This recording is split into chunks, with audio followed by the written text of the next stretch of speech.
His name is Shannon Dawson. Let's get the new Miami offensive coordinator. Welcome into Hurricanes Live right here at the Voice of College Football each and every Wednesday night, 7 Eastern time with Cam Underwood from State of the U, the guy that makes it all happen for us each and every Wednesday night. Cam, how are you? Good, hanging out. Nothing too crazy going on. But Miami is still ongoing with some staff changes, including an addition and some subtractions as well. But big addition this week: Shannon Dawson, the offensive coordinator and quarterbacks coach. So, as we talked about, that is a combination that is frequently seen and one that I was looking forward to seeing again, and seems to be under what's going to be the structure moving forward. So, a good thing. So I will point out one aspect of his background that appears to be a conflict or possible conflict with Mario Cristobal, and then I will also point out something that is in his background that would appear to be a plus. But before I ask those questions, you go ahead and just give us your assessment of when you heard the news, how it hit you, and once you got a little bit more familiar with his background and accomplishments. I mean, he's a name that I know because he's a Dana Holgorsen assistant for many, many years, including going back to his time at West Virginia, which, if you know me, I worked at Miramar High School, and we sent a bunch of guys there, including Geno Smith, who, Geno, the comeback player of the year in the NFL, tweeted very strong support of the move. I think he said, Miami got a real one in Coach Dawson, and everything. So, and Geno was doing big numbers up there. He was only the offensive coordinator for Geno for 1 year, senior year. But remember, he was like the September Heisman. He was number one on all these different lists and metrics and things. That's back when I was, at Miramar, and I was blogging about Miramar sports and everything. And it was like literally every list that you could think of that week. I don't even know. So I have that piece, but it was just it was like, this is the Geno Smith show. So Shannon Dawson was there for that, and has been in other places. And again, continuing with Dana Holgorsen. So a very experienced person, does, come from the Holgorsen tree, which is, spread, air raid type stuff. He does run the ball a little bit more than, he's not like a pure Mike Leach spread, God rest his soul, but not, we're going to throw it 80 times a game, and every swing pass and check down is going to be an extension of the run game or a substitution for the run game because of where and how we're throwing it. Kind of a thing. That's not necessarily Shannon Dawson, but yeah, this is a name that when I heard it, I was like, oh yeah, no, I remember having heard of him in multiple spots before and everything. So yeah, he's leaving his nest, as it were, as he's followed Holgorsen in multiple places to come down to Miami to run this offense. And I think there's a lot that can go right, but I mean, there's been a lot that could have gone right with a lot of other coaches that did not. But I think that this is more schematically what I would like to see, even if you still have a 65-35 run pass ratio. I think that by employing spread things, you can still get the advantage of the spread offense, of the space that you can create by alignment. I think you can still have those things. But my one, only, and largest question is, what are the constraints that Mario Cristobal is going to put on Shannon Dawson? Is he able to run what he wants to run, or is he going to have to run what Mario wants him to run? You know what I mean? And I think that's going to tell the story, because I think that there was that disconnect with Gaddis. I think that we've seen that disconnect with other coaches in the past at Miami. Mark Richt doing what Mark Richt wanted, but I mean, Mark Richt was Mark Richt. So, he's calling his own plays, D'Onofrio running the defense that Al Golden wanted him to run. But then again, he's also run the defense in every other spot past then, which is why he doesn't really have a job right now, but as a defensive coordinator, at least. But yeah, it's, I'm not going to make assumptions on what it's going to look like for Miami on offense. I can make some educated guesses. I think it's going to look more like a spread, as in from the alignment and maybe a little bit of the tempo. And again, you saw some of that tempo come through with Rhett Lashley, where I was calling, 5 plays a quarter is 20 plays at tempo, across a game, which can still be a benefit. You're going to wait till you get that first down, obviously, to kind of settle the drive and then go. I think that you might see some of that kind of stuff, but I don't know. I mean, that's really just me kind of spitballing. So it, is on face value. I think that there is a lot to like for bringing Shannon Dawson in, and his work with quarterbacks, I think, is very strong, or has been strong. Even Clayton Tune at Houston last year, set records for Houston and in their conference. So, hey, great. Like I said, he only worked as quarterback coach with Geno Smith for 1 year, but that 1 year was a record-setting year. So, and then there have been others along the way past Geno, so I'm not saying just put all your eggs into that one Geno Smith season and everything. But I mean, yeah, his work with quarterbacks is strong. I think that, obviously Holgerson's offenses have been good. So if you're working under that tree and then, calling those plays, there's a lot to like, but it's not all certain what Miami may get. So my initial response was not being some expert on Shannon Dawson's background, but knowing who he was, that he was the offensive coordinator at Houston. I put 2 and 2 together and thought, okay, I know what Dana Holgerson is all about. I know what Houston is all about. Therefore, I know what Shannon Dawson's all about. And I actually jumped on here live just to get viewer response. And, there was optimism, but then there was also pessimism, and you can understand the reason for both. You can understand the optimism being, okay, we got a guy that's going to spread it out, throw the ball, open things up, play to what should be our strengths. Or the pessimism was, okay, he's going to clash with Mario. How is this going to work? How are those two going to get along? Well, my response to that was, I get your concern. However, I can't imagine that anybody of Mario Cristobal's intelligence that's running a major college football program has conducted the interviews. They've talked a lot of football, I'm sure, going into this, that there would have to be an understanding that either Mario Cristobal's throwing up his hands and saying, you know what, take over the offense. Or more than likely, there's been enough discussion to know, okay, we're going to add some of your concepts. We're going to do a lot of the things that you like to do, even though I want to stay with what we do, our core values as an offense, and leaning on the running game, the power running game, and the offensive line and all that, that there would be an understanding. Otherwise, Mario Cristobal is not much of a leader if he's just blindly hiring guys and expecting it to work, even though there's a clash in philosophy that's obvious that can work, but there just has to be an understanding there going into the process. Yeah, I mean, absolutely. And, Mario is exhaustive with his interview process, like we've talked about. So, obviously, I think that they've come to an agreement, about what it would be. Mario's never going to tell us because, Mario doesn't answer questions.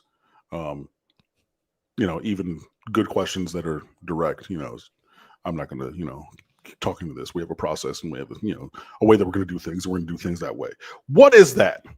Oh, well, we're just gonna, I mean, he says the same things over and always, seems like he's suffering a fool for asking a question. We're interested in how things are going to work.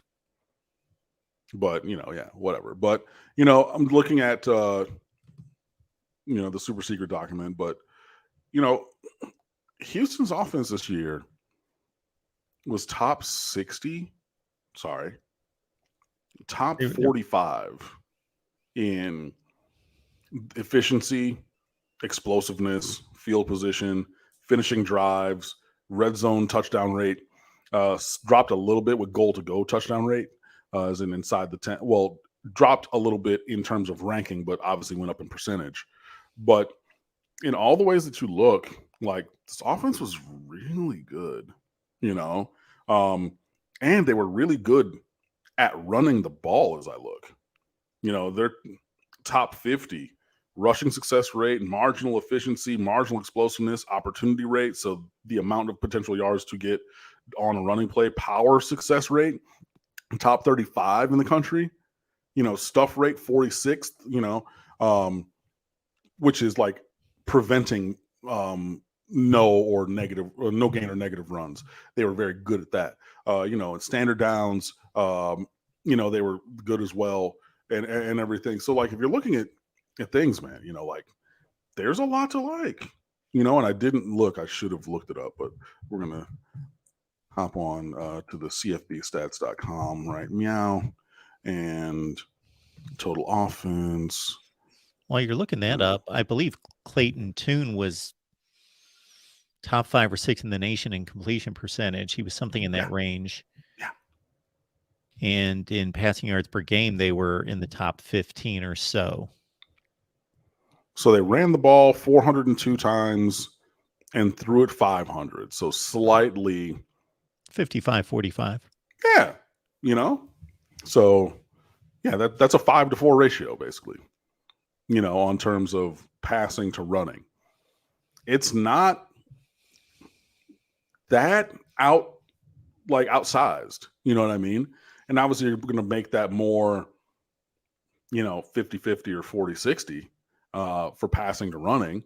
But, it's not like, again, even a Dana Holgorsen West Virginia team, years in the past, which is, throwing the ball 700 something times and running it 200. That's not the disparity. So, we'll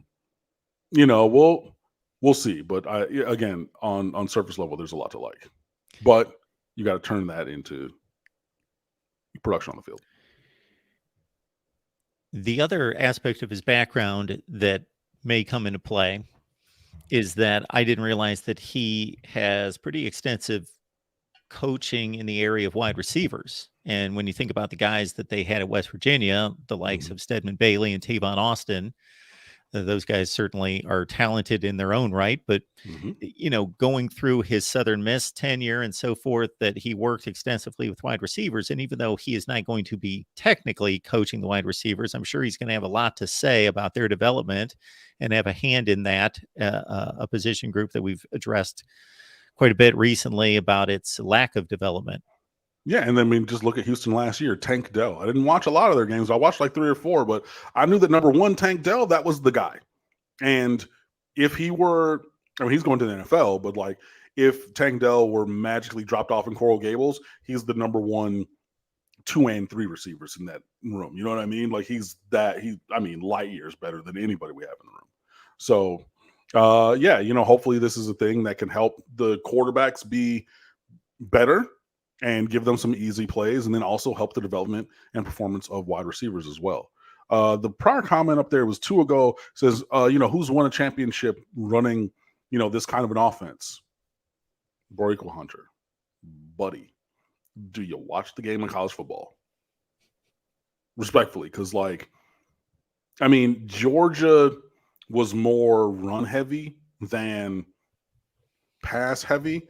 They were more traditional than other offenses, but like Ohio State, Clemson, Alabama, and they can throttle it one way or the other. They can speed it up or what, but this is the thing we've been talking about. All those receivers went to Bama and then found space, and all 97 of them, most of them from down here in South Florida from high school, went on to be first-round NFL draft picks. What are we talking about? TCU. Now I know it was a legendary blowout, an epic beatdown that will stand the test of time.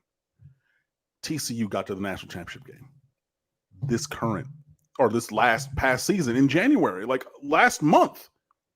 You know what I mean? So this is not the Art Briles pure Baylor spread. This is not the Mike Leach Wazoo air raid.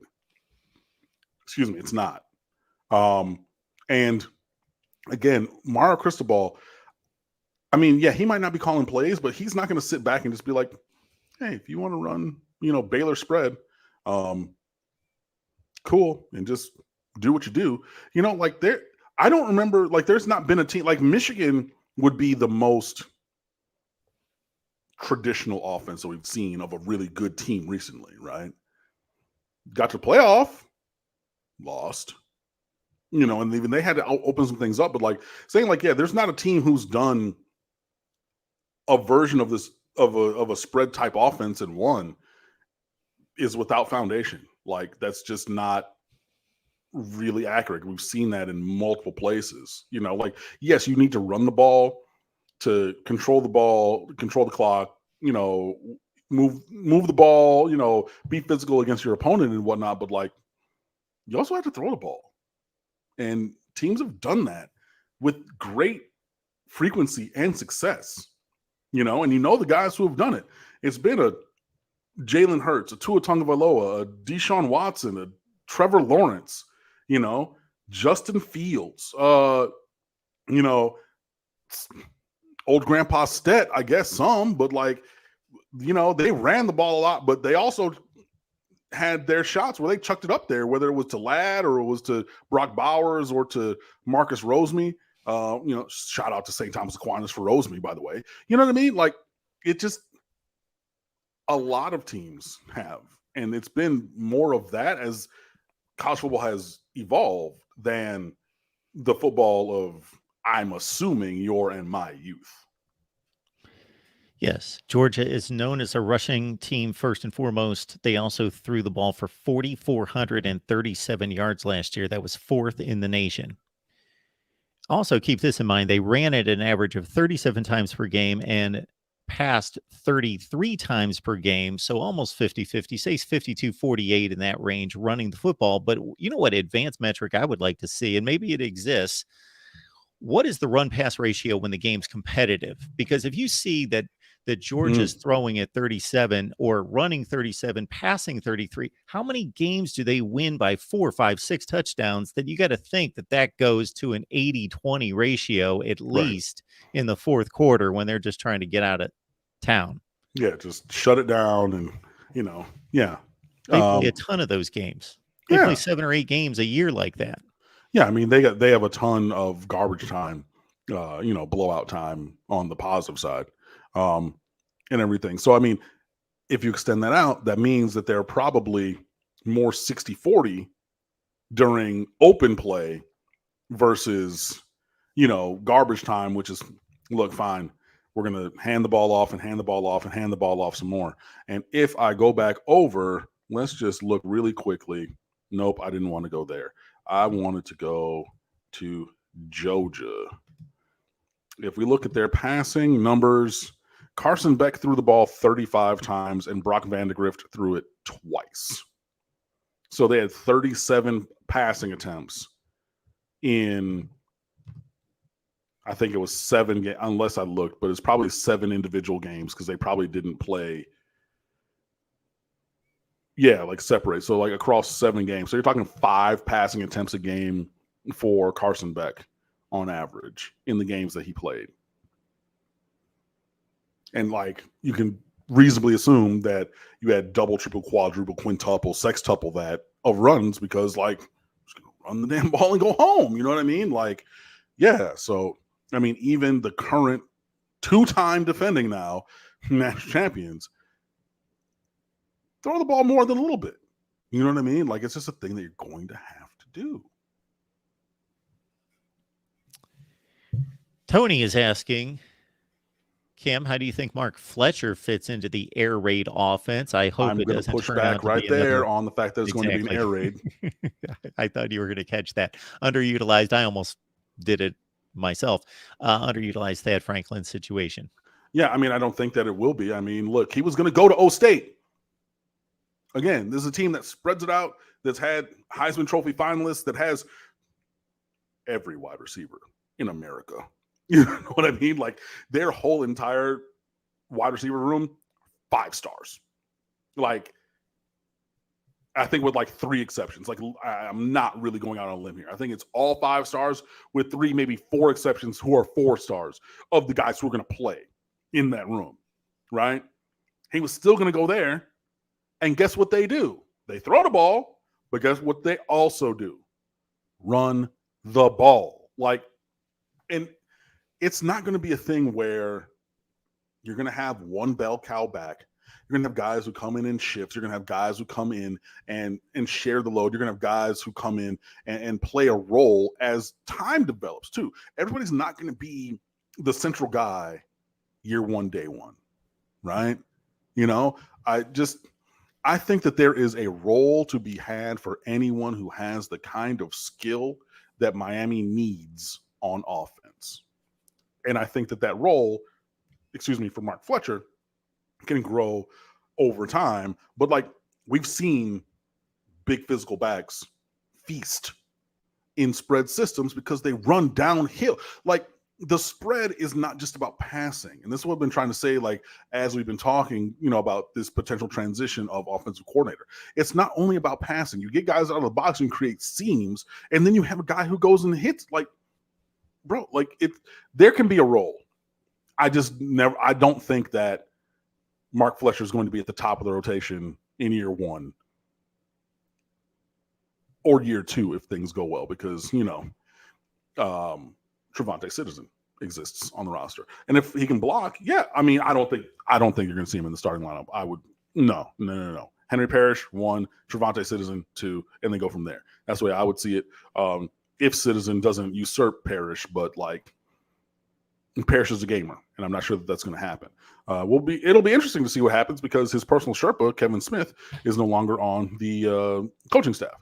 But I mean, while I do not foresee Mark Fletcher starting, stranger things have happened.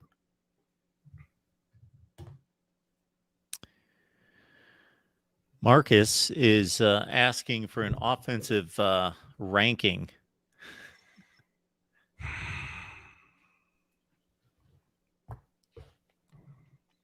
I always love these way too early predictions, but well, yeah, I mean, you get that, but like, the other thing in. for me is, and I was talking about this with somebody the other day, what you need from the offensive line is to go from putrid to simply bad,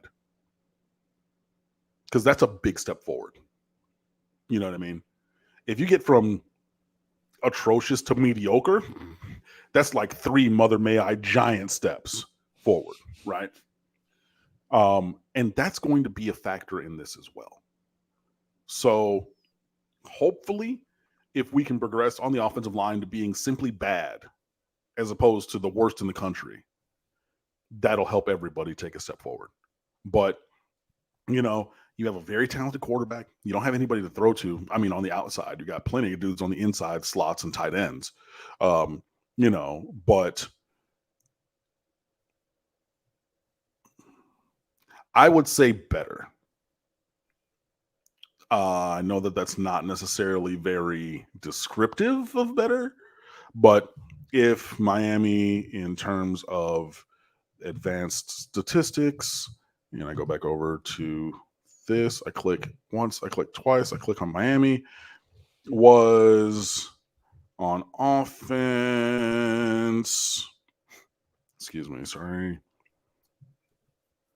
81st in the country this past season. Top 50 would be a very big step forward, and one that would, I think, be positive for the progression of this team. And we know that the Duke game was ridiculous in regards to turnovers. That was the 8 game, right? 8 turnovers in the Duke game. That was. Where did Miami stand overall in turnovers? Because obviously that is a huge key in this as well. If you can go from 81st in the nation to top 50 in offense, and also, reduce your turnovers maybe by a third or something like that. Turnover margin. Find Miami. Nope, the other one. Had 25 giveaways and 22 takeaways. So -3 on the year. But that turns into +5. Sorry, +4, because it goes to 0. Yeah, you go to +4 on the year without those 8. You know what I mean? Yeah. So I mean, yeah, if you get the turnovers down into the mid low teens, there's so many things, like, the knee bone's connected to the hip bone, but yeah, you hope that the offensive line is going to take at least a step forward to bad. The offense can be, I'll say top 60, which is a progression of, 20 places, give or take. Anything more than that is just bonus. But yeah. Who was the best offensive lineman last year, and did that particular individual play well, or just played well in comparison to the rest of the mess? For Miami last year, I would have to say John Campbell Jalen Rivers, I think, was the best offensive lineman overall. But I will give a shout out to John Campbell, because John Campbell Jr. did step into the left tackle job and hold it down all year long. Yeah, Dem Cane's 01. Rivers was the best. Yeah, I think that he was the best, most physical. Like, that's the guy. And he played that way in 2021 till he got injured as well. But I think that Jalen Rivers is, like, objectively, like, full stop good, not just like in a vacuum. Like, it's funny. I was talking with a friend that I used to work at band camp. He's not like, band camp hot. It's just like, I wouldn't even look at that person, but like, we're sequestered away in band camp, and all of a sudden that person who's nothing, like, they have an added value because of the scarcity of resources. You know what I mean? Like, no, it wasn't like, it wasn't that kind of a thing. But I would say it would probably be between those two guys. I think that Rivers was better than was Campbell. It was kind of mediocre, but pretty much everybody else that rotated through, not really good. But Inez Cooper at right guard, did also show flashes, but he also did have some freshman mistakes. But yeah, there was a lot to want to see improve. Got a question from Tony, who's asking about the stability of the coaching staff, whether with all the turnover between year one and year two, whether that's a warning sign of sorts. Well, look, everybody said that last season wasn't good enough. I wrote multiple times that the efforts and the performances were fireable offenses. It would have been, I think, more alarming if everybody would have come back. But Mario Cristobal is someone who is known to be hard to work for. He is very demanding. And look, everything ain't for everybody. Y'all love that video, and I love it too, of Coach Jube Joseph at Miami Central. His preseason, chat to the team said, this ain't for everybody. Those who stay will be champions, but everybody's not built like this to do this here the way that we want to do it.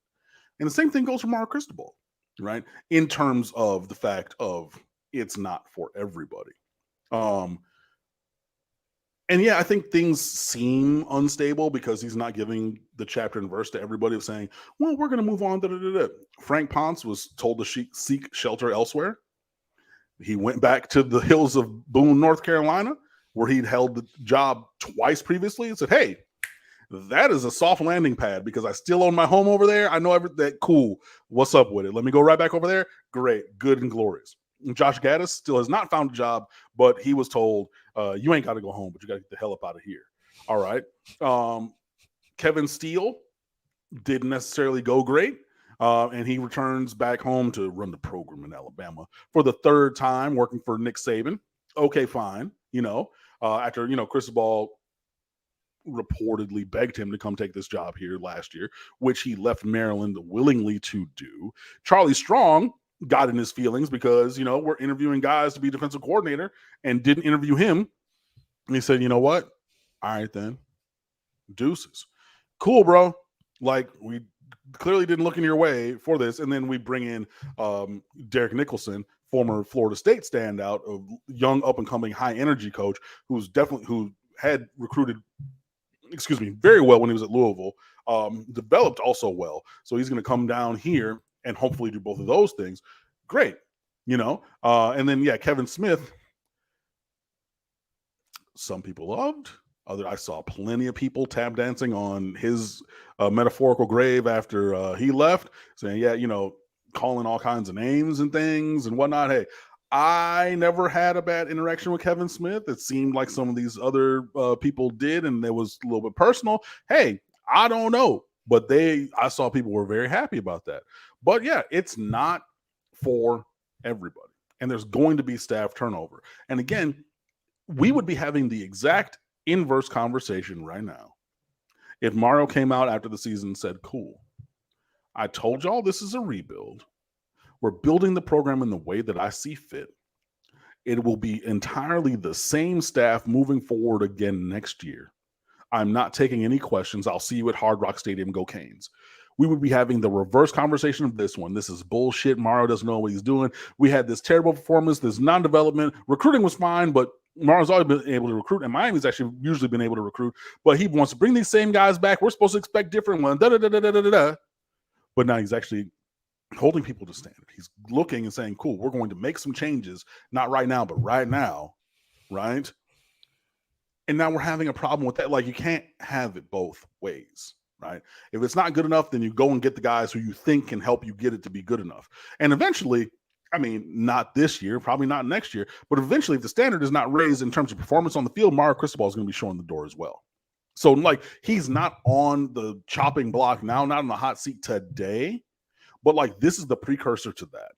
You know, if this goes awry, then yeah, it will be time that we turn the focus from the other coaches to the head man in charge. You know what I mean? Like, that is just the way that things work. Yeah, that's the way things work. And it's also logical to have a little bit more trust in the guy that you placed all the investment in, who has a track record as a head coach at a Power 5 program, Rose Bowls, Pac-12 championships, etc., and then allow him to make the moves that he needs to make and so forth. But then, you know, you start to go to the most common denominator after, if the losing continues for year 2, year 3, and then you're like, okay, well, he's had 3 different defensive coordinators that have been pretty successful at other stops, and offensive coordinators at other stops. And yeah. Hurricanes Live, folks, every Wednesday night at 7 p.m. Eastern time. So you can, of course, come in here. You're welcome to enjoy the content, the conversation yourself, but it would be very helpful, and we would appreciate it if you would go grab a few others here each and every Wednesday night as we present Miami football talk to you. And this is another example that you've pointed out in recent months, Cam, in regards to Miami not needing to have somebody who's available to go grab, but really anybody's on the table to take a shot at. Yeah, man. Look, I mean, Derek Nicholson was at Louisville, and then he left for Cincinnati. So he was employed as a linebackers coach. You know, a very highly thought of, you know, young up and coming coach. He's like 35 or 36 and everything. Got him up off of his good job. So, hey, you know, why don't you come down and coach linebackers in Miami? Been at Louisville. You're not recruit against Miami in Miami, but wearing the U logo in South Florida. All right, cool. You know, Shannon Dawson, gainfully employed. Let me get you up off that. Guidry, gainfully employed. Let me get you up off that. Like, this is what I've been saying. You know, like, yeah, people are always, the easy thing to do is look at the free agent list of, oh, I heard this person's gotten fired and this person's gotten fired. So these are the people who are available in the coaching carousel. Again, and I'm not saying, and remember, I said, yeah, you know, probably the super duper top, you know, guys who had just gotten hired, like a Garrett Riley or something, probably not going to leave because he just went there, you know, at a very premium program, stocked with talent, you know, all those kinds of things. But yeah, look, we're going to get guys to work here, and we're going to get guys up off of their good jobs. And we have done that many a time and time and time again. So, you know, the last 3 hires that we've made, defensive coordinator, offensive coordinator, quarterback coach, and linebackers coach, were gainfully employed elsewhere when we got them. Look, man, that's what I've been talking about. Like, yeah, you don't have to just think of who seems to be available because they're not currently employed. Look, we're going to go get guys off of their jobs and have done that. So, yeah. Now, I mean, I don't know if we're going to get everybody in the next 2-3 weeks because, you know, spring practice starts on March the 4th, but it would be my hope and goal that, you know, we have a full staff by then. But we'll see. Now, my initial response to that, especially in the case of Guidry and Nicholson, is they not only were gainfully employed, but they had just switched jobs and gone to another program and had only been under contract at that program for 3 or 4 weeks. And then in I mean, swoops Kevin Mario Steele did the same Cristobal. thing at Maryland last year, remember? Yes. So like that's 3 hires in the last calendar year, basically, who were in the job we hired them from less than a month.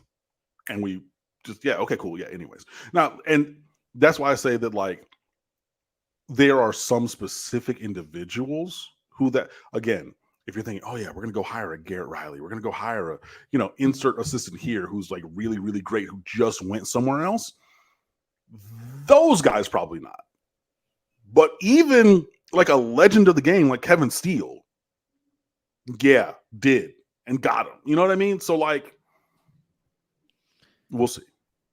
So we always hear about the buyouts concerning head coaches, but I got to think that there's a buyout involved if Lance Guidry just signed a contract at Tulane and Derek Nicholson at Cincinnati.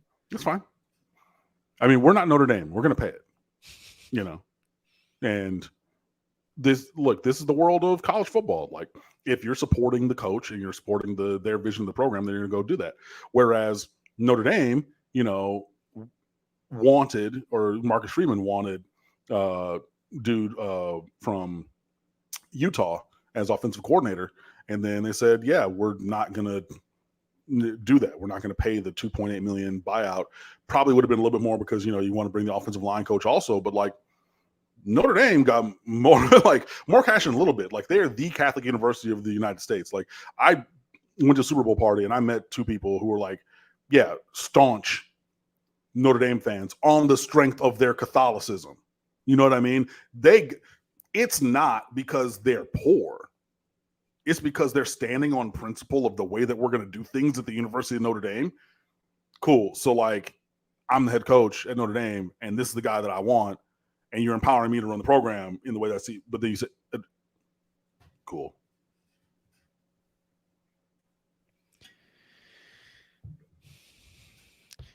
If I understand it correctly, it may be a situation in which they were willing to pay a buyout, but they thought they could negotiate it down. And when the buyout was held to the strictest standard by Utah to say, this is the contract, you need to pay in full what the buyout is, then they backed off. Hey, whatever. But in the world of college football, 2.8 is the cost of doing business, and that is not even a drop of water in the ocean for the coffers that the University of Notre Dame has. But they want to stand on principle for that and whatever. But, hey, and if that's what they want to do, fine. If you like it, I love it for you. But in terms of Miami, and probably did have to pay some of these buyouts and everything. Cool. All right. Like, that's not going to inhibit us getting and going after who we want. So this little bit of money here, cool, sprinkle, sprinkle, sprinkle. You can move your stuff down to Coral Gables right now. You know what I mean? Like, we're going to make that happen.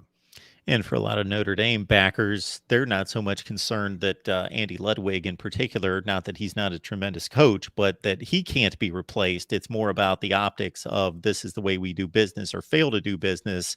And this isn't the way it's done with the other big boys. Okay. So how can we compete? I mean, if that's how they want to do, but like, that's part of the reason why Brian Kelly left that institution, because, but c'est la vie. Dem Kane's one before. I agree with you, and I'll read the comments. So Mario took a page out of Saban's book. Remember, Bama was pound the rock on offense and play defense. College changed to pass first, so he hired Lane Kiffin and started running spread. That's assuming that we're going to do the same kind of a change on the offensive scheme, right? Which is not necessarily guaranteed. You know what I mean? I think we're going to have some spread elements, but like, I'm not going to sit here and make the one-to-one comparison of the change that we're going to see. You know what I mean? And like, this is a thing. This is where people will get mad at me saying, oh, Mario needs to be like Saban and push for such a change. Well, Mario's not Saban. I said, no, I'm not saying he's the same coach, but like, eventually you get to see this old school way of doing things is not how we play this game anymore. So we need to update our process and everything. And yeah, when he came in Lane Kiffin, like, hey, look, that was an incredible offense. I mean, like, there were all those times that, he schemed up, Jerry Jeudy, Grandpa Jeudy, wide open up the sideline, and he's celebrating the touchdown before. As soon as it snapped, you see 2 steps. Good, baby. Like all those kind of things. Yeah. And it could be, but I'm not going to make the one-to-one analogous comparison with what Shannon Dawson's offense is going to look like and perform like in Miami right now. It could be a step towards that direction, but it is way too soon for me to say 100% that it's the same. But at this time, it seems similar enough that is empowering or hope giving. You know what I mean? Like to those of us who watch and root for the University of Miami.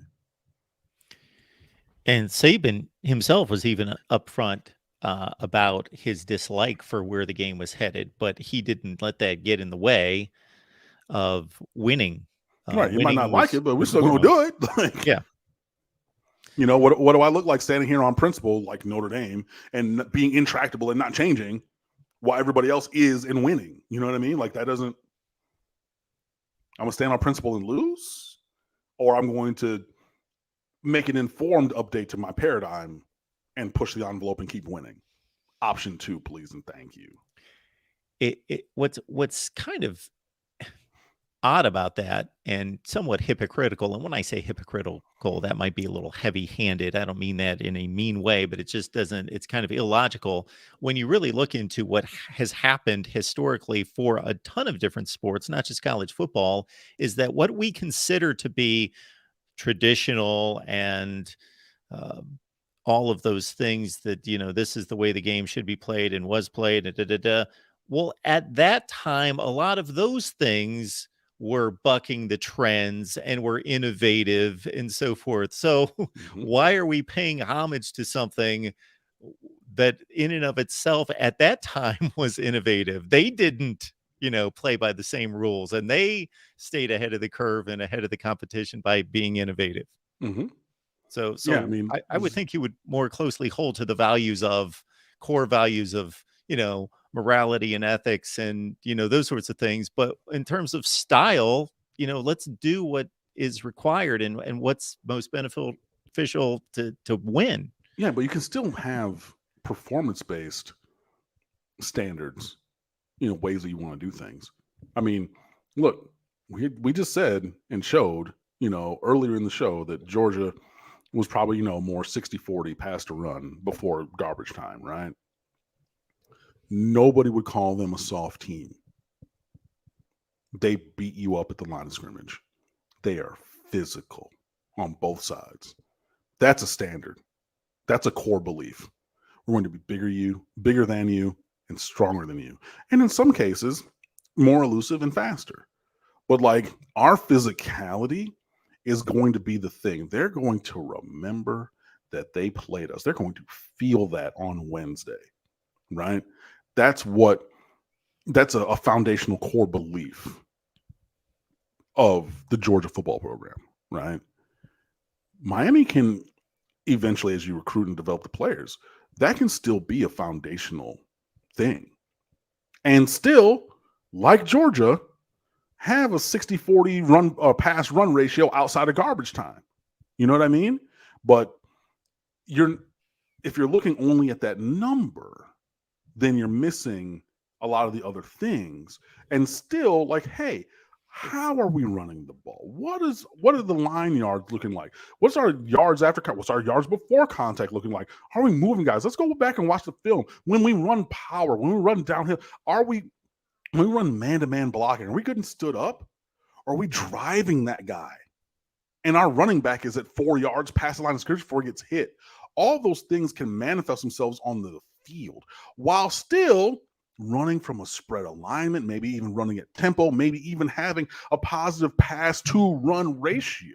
You know what I mean? So like looking at one component of any of these things in a vacuum is not wise because there's so many more things. And again, you could still look at these teams who are passing the ball a little bit more than they're running it, but it's a fairly even ratio, and saying, look, that's a physical football team. That is not a finesse team. That is not Chip Kelly's Oregon, which is going to like run around you and wiggle and wiggle. No, like they're going to have some of that, like Ladd McConkey and Brock Bowers going on end arounds and, you know, all kinds of stuff like that. Yeah. They run that, but they also run it down your throat because the core foundational belief is that they're going to be more physical than you if they line up at the point of attack on both sides of the ball. And I say that to say that that is what Miami can be down the line, and that mentality and that focus on physicality can and should be a foundational belief, but not at the expense of anything else.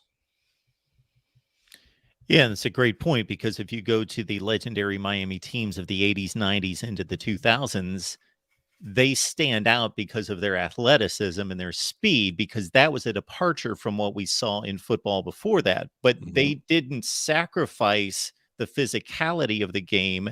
They were still of the Notre Dame, Alabama, Michigan type, pounded down your throat if we need to, and we're going to out hit you on defense, and we're going to have dominant offensive lines and do all those things. We've just added this other element. And then you get these, you know, like Leon Searcy, Russell Maryland, Warren Sapp, Jerome Brown, God rest his soul. Like, I mean, like, look, man. I mean, Daniel Stubbs, 91. Look, there's so many, and I don't have all of the names because, like, I was a Michigan fan then I was growing up, whatever.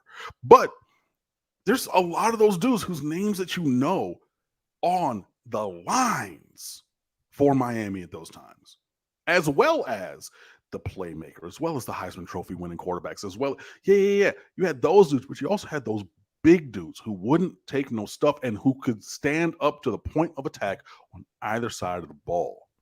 That's what I'm saying. It's not about being entirely finesse. It's not about one thing or the other. And one number by itself does not dictate the physicality or the mentality of the team or the program as a whole. Slim Shady Canes, appreciate you being here. Thank you so much for the contribution as well. At some point, people around this program need to realize the constant coaching turnover is the problem. 6 head coaches in 18 years, 5 offensive coordinators in 6 years, 4 DCs in 5 years. Do you want to try to be better or not? You know what I mean? Like, so let's go back to your very point.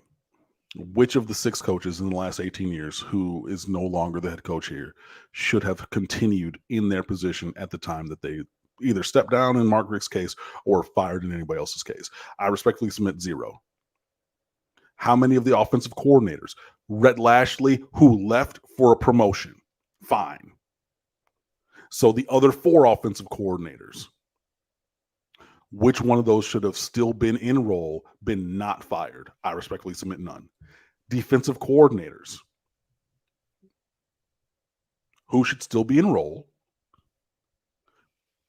Even if you want to keep Manny Diaz on the list because he left for a promotion and then came back for a lateral, well, it was a similar promotion, but a promotion on top of the promotion to be the head coach, right? So he didn't get fired. He left for, like Rhett Lashley, he did not get fired. He left for a head coaching job and then left that head coaching job for the better head coaching job in Miami. But of the other defensive coordinators, which one should have, by demonstrated performance, maintained in their role? I respectfully submit 0. So, like, this is fun with numbers to me, right?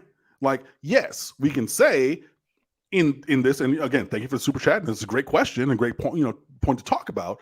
But on surface level, you can say, well, yeah, there's been so much turnover. 6 guys at this job, 5 guys at this job, 4 guys in those jobs. Fine, cool. Who should not have been let go? Remove all the coaches, fine. So Rhett Lashley left of his own volition for a promotion. Manny Diaz left of his own volition for a promotion. Outside of that, which one of those coaches should have remained in role? Not a single one. And you would have been mad, Slim Shady Canes, if we would have kept Al Gold. I mean, like, look, we all knew that 58-0 day, that was I mean, I was in the press box literally counting people in each section in the lower bowl that I could see, because like the press box is right over 2 sections, so you can't see those fully. But like literally, I was counting people in the sections. It took nearly an hour and 10 minutes for Al Golden to come into the interview room after. He knew that was. Should he have stayed? Randy Shannon, should he have stayed? You know what I mean? Like, should he have not been fired? Do you believe that? I don't. You know, and again, which offensive coordinator? Maybe outside of Rhett Lashley, and which defensive coordinator outside of Manny Diaz? I can't think of one. Maybe, possibly one on the offensive side. But this is not, the job has not been done.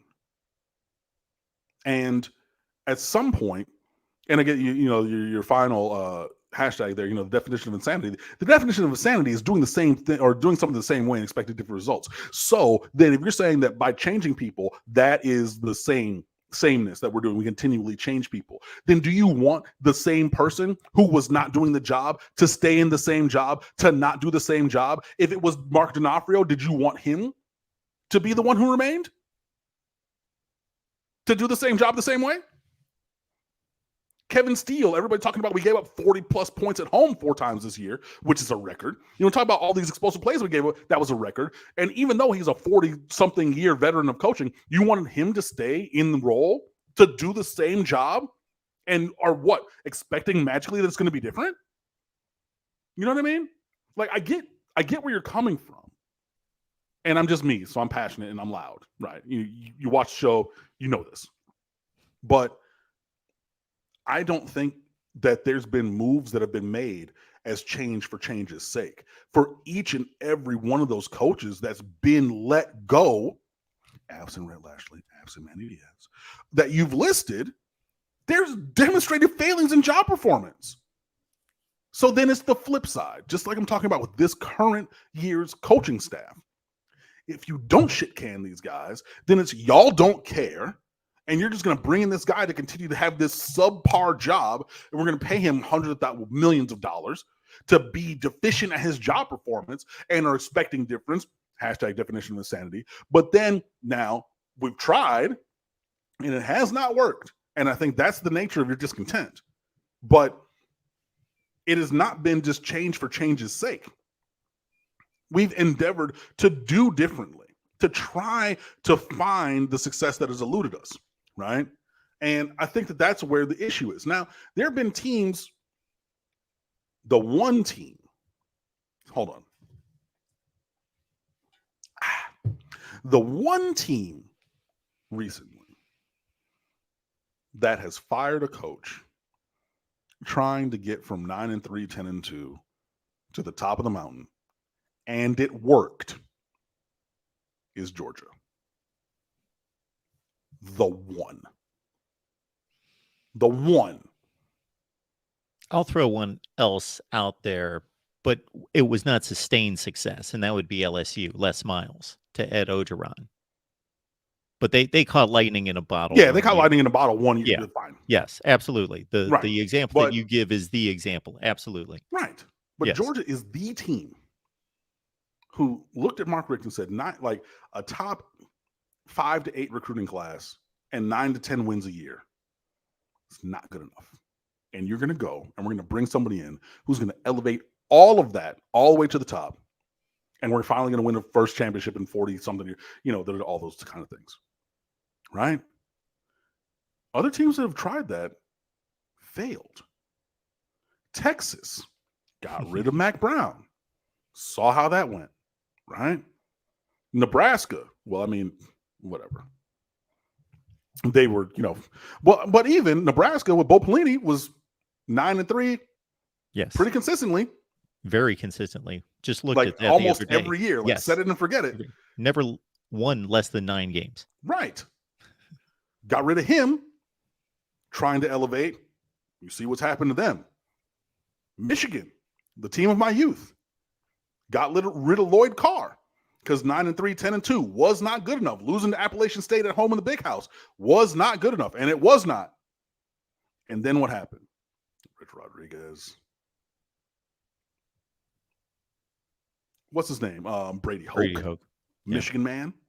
Played at Michigan and everything. They had multiple coaches. And now they're finally getting to where, okay, cool. If this had been the progression from Lloyd Carr in 2005, great. Took them 17 years to get there. Right? But they endeavored to try to do that. But the only team that's worked for is Georgia. And I say that to say that, like, even if you get to a solid place, you're not always going to hit a home run. More often than not, you're going to strike out. You know what I mean? And for Miami, the effort has been there to try to get better, to try to improve the performance. Whether you want to talk about it being underfunded, whether you want to talk about trying to, do it on a shoestring budget before, but at least they're not saying, you know what, Larry Coker, we're going to give him another 4 years. He won us the championship in 2001. We had a couple, 10-win seasons, 9-win seasons. Recruiting is still kind of okay, coming into the 06, 07 years. We're going to give him to 2010 or 11 to see if he can turn this thing around. That would have been the definition of insanity. You know what I mean? Like Michigan continuing with Rich Rodriguez, who was not of that ilk. And from the moment he got that job, and he said, we're going to give the number 1 jersey to whoever, the sainted number 1 jersey that goes to the number 1 wide receiver at the University of Michigan. Like, I didn't even play football growing up. And I was like, dog, I want to be number 1 at Michigan, because you knew wearing that number 1 jersey meant something. And he came in and one of his first acts is like, oh, it's just a number. It's not just a number. And maybe I'm biased because my uncle went to the University of Michigan and everything. And I went with my father, God rest his soul, to those games growing up and everything. I played basketball tournaments out there. I played baseball tournaments out there. I did all kinds of stuff in Ann Arbor, right? But it's not just a number. It's part of the fabric of who we are. And imagine that somebody would come to Miami and say, okay, cool. Well, we're just going to run onto the field. We don't need that smoke shit. What? Huh? Who? That's from the dirt. That's who we are. That's what we do. And he just dismissed something like that.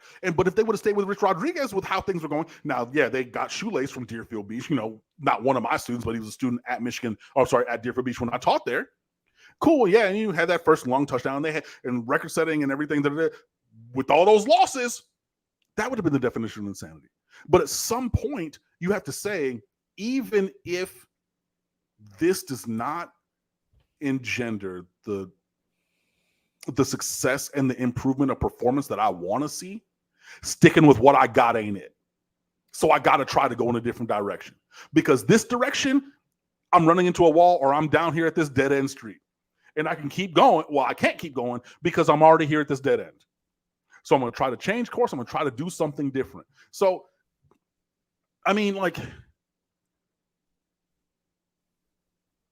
USC even tried to pivot to different coaches, and it didn't work multiple times. And now they finally seem to have gotten somebody to go along that way. So I say all of that soliloquy to say, I believe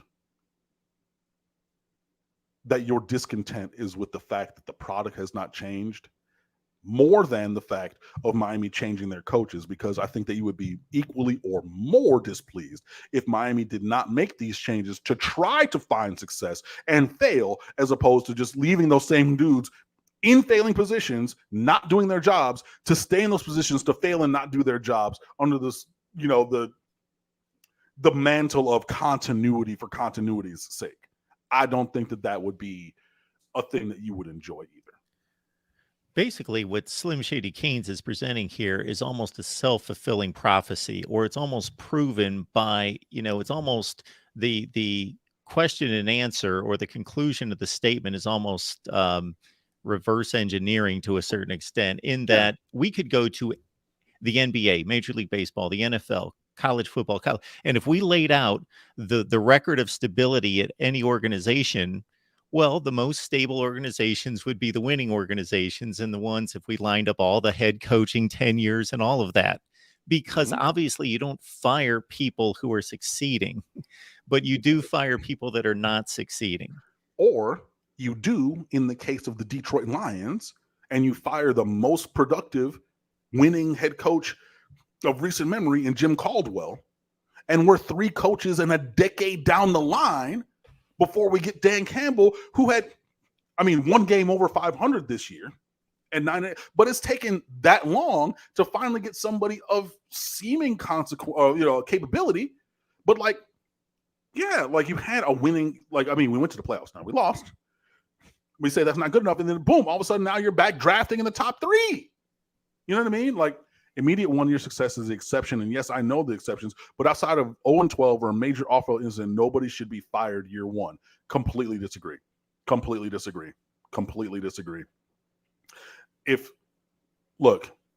Sometimes there ain't a fit.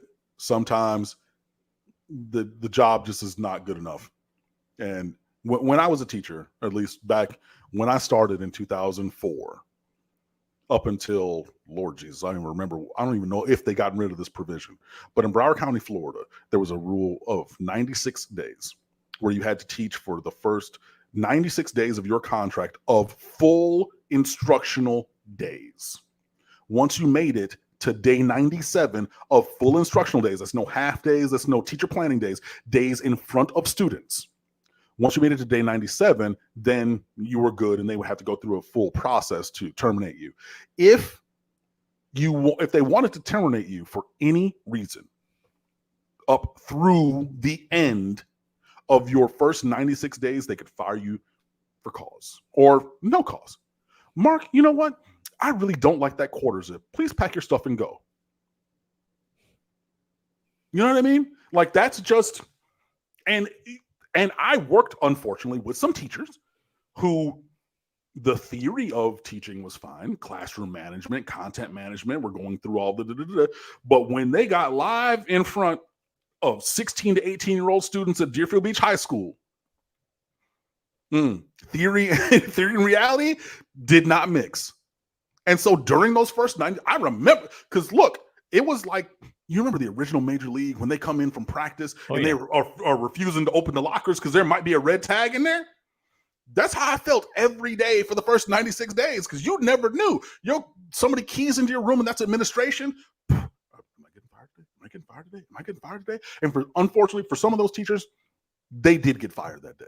And they were not good enough at their job. And they went on to, hopefully, actually for a couple of them that I'm still friends with, they went on to other endeavors that were very, very fruitful for them. But no, it was not just, okay, we're going to stick with this and and they have no classroom management, and they're cursing at the kids, and the kids aren't learning anything, and their formative assessments are coming back, and they're not doing their data disaggregation, and administration has to come in there, and then I'm getting a fight for this and a fight for that, and somebody hit somebody with a book, and now we got to call the paramedics, and we're not going to let that person ride because they're not doing the job in all of the ways that it needs to be done. So we got to let them go. Same thing in football, bro.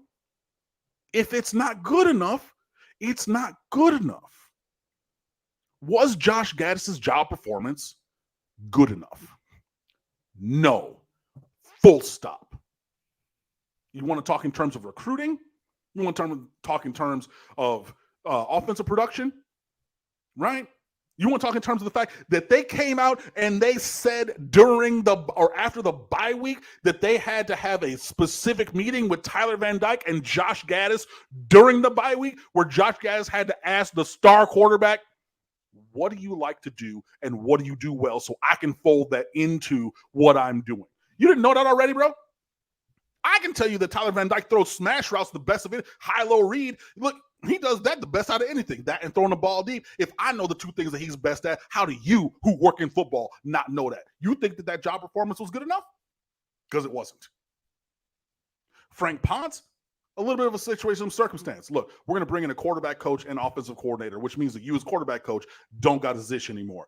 I would seek shelter elsewhere. Bang, I'm going back there. Kevin Smith, like I said, some people love him, other people hate him, but he went back with his good buddy Lane Kiffin. So even if we wanted him to stay, he said, nah, I'm gone. Right? Kevin Steele left to go back with his good friend Nick Saban for the third time. We didn't interview Charlie Strong, so he's up in his feelings and he wants to leave, and we get somebody else. There's been few times that it's been a year one firing. But I respectfully submit that the times that it have been warranted. Really good stuff here at the Voice of College Football on our Miami night with Cam Underwood, State of the U. Make it on back here next week. And of course, we've got the most people on the line at the end of the show. So you know what the deal is. You got to get here at 7 o'clock Eastern time, number one. Number two, you can watch the rest of the show, whatever you missed, immediately. So it records and posts immediately. So watch what you missed. Cam, what's going on at the State of the U? Man, we're in basketball season, doing really well. 20-4, I believe, on this season. We're 20-5. Yeah, pushing towards a high seed in the NCAA tournament, but just continuing through that. We've had still, football stuff up. So, with these coaching hires and whatnot. So we've had some analysis of that and got some other things coming down the pipe. So be sure that you come on over and fan with us at stateoftheu.com. I've tried to be more active on the socials. So follow us over there. And then it's at Underwood Sports. Also, on there tweeting about a variety of random things, including The Secret Show, which is one that's had multiple seasons already out, but I don't want anybody spoiling it for me, so I will tweet about the other things. But the other one is #Secret Show until I finish what is currently out there for consumption, and then I might let you guys in on that. But otherwise, hey, and then we're here on Wednesday night, 7 o'clock.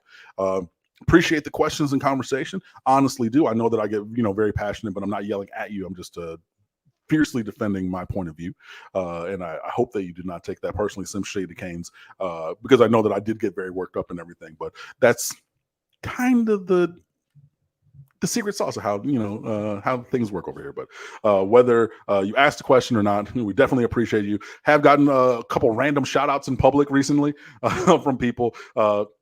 Nice. The grocery store, the gym, and everything.